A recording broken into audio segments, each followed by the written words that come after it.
Namarella te presenta el Monterrey de los siglos XIII a XVI. Namarella.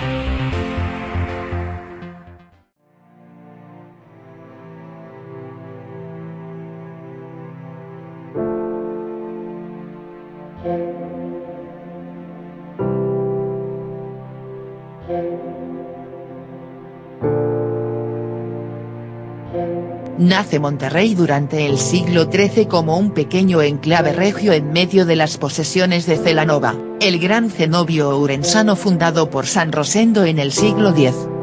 Sus primeros años estuvieron muy marcados por la resistencia que los abades ofrecían a la política de los reyes, hasta que en tiempos de Alfonso X y Sancho IV la corona alcanzó su propósito de fundar una nueva Puebla justo en los años inmediatamente anteriores al Tratado de Alcañices de 1297, cuando el rey Don Dinís de Portugal fortificaba las fronteras de su reino.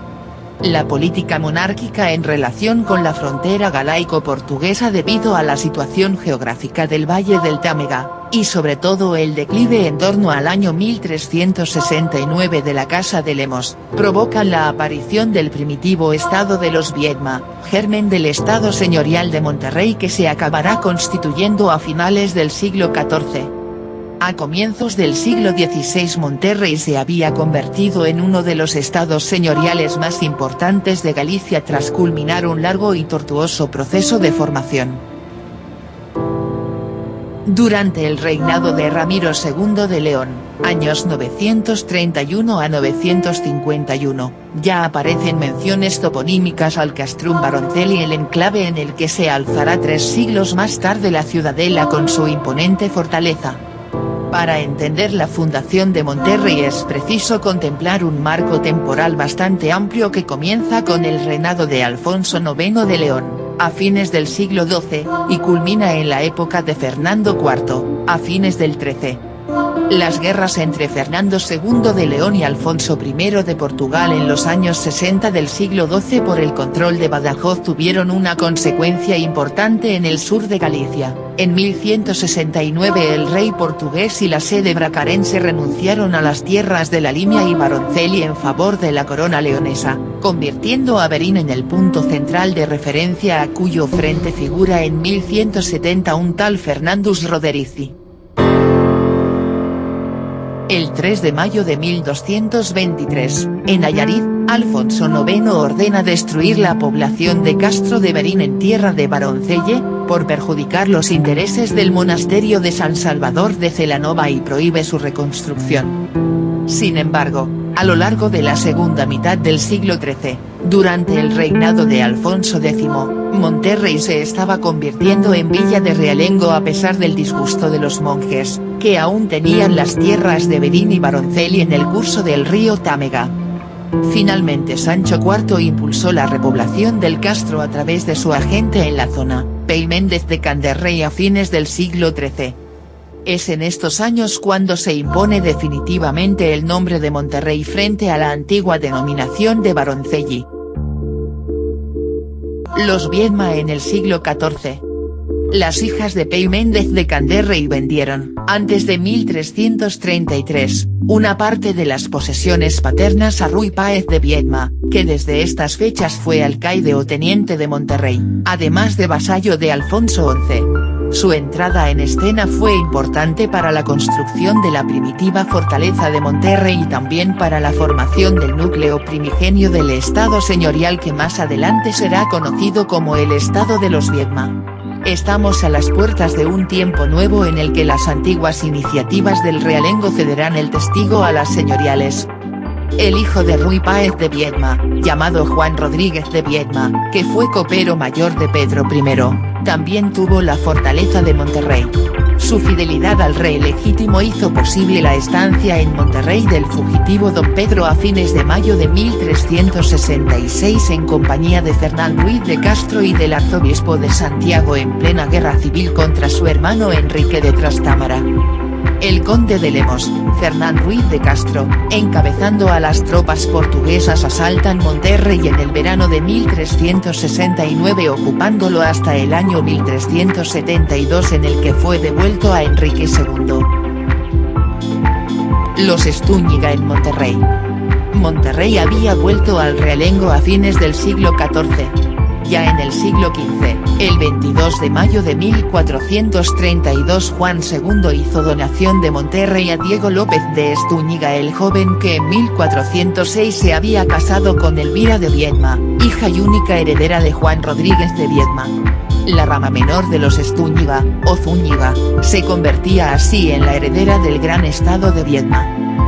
Del matrimonio entre Diego López el joven y Elvira de Viedma nacieron Juan de Estúñiga, primogénito, sucesor en los mayorazgos de Viedma y Estúñiga, y otras 3 hijas, Teresa, Beatriz y Juana, muerta muy joven.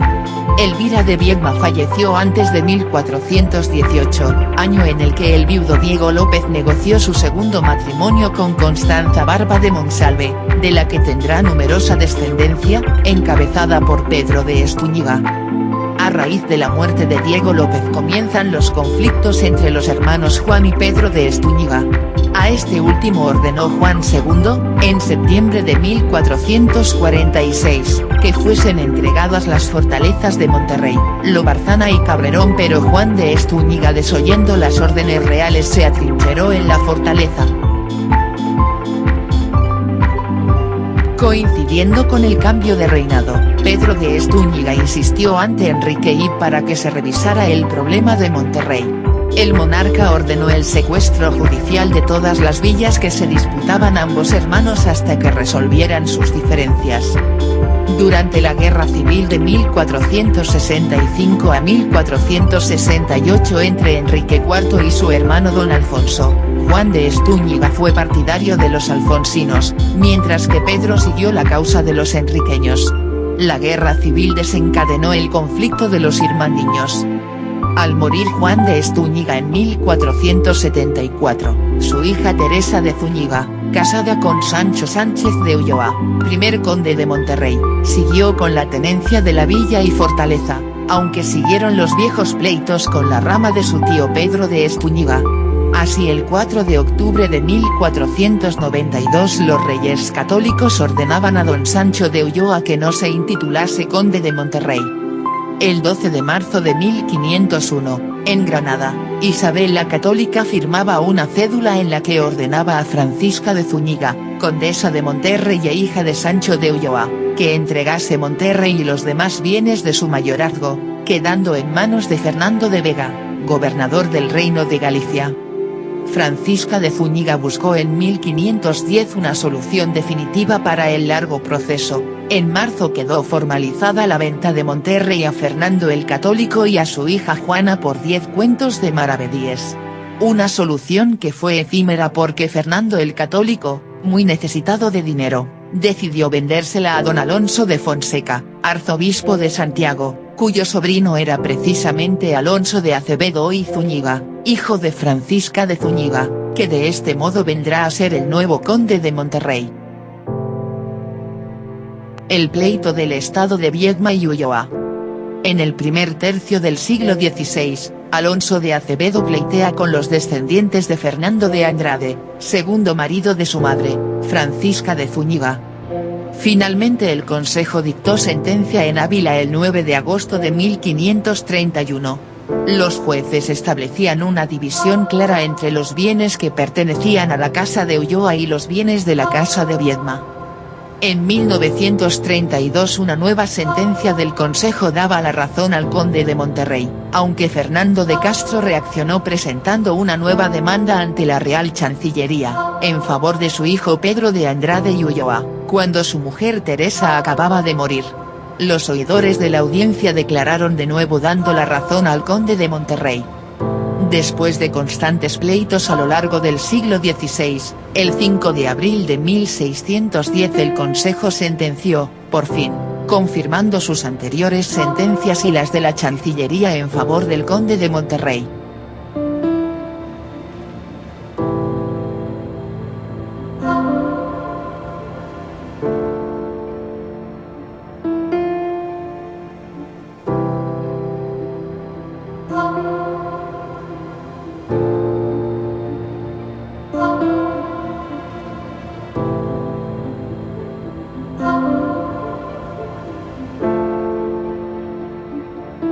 La Marella te invita a conocer Monterrey.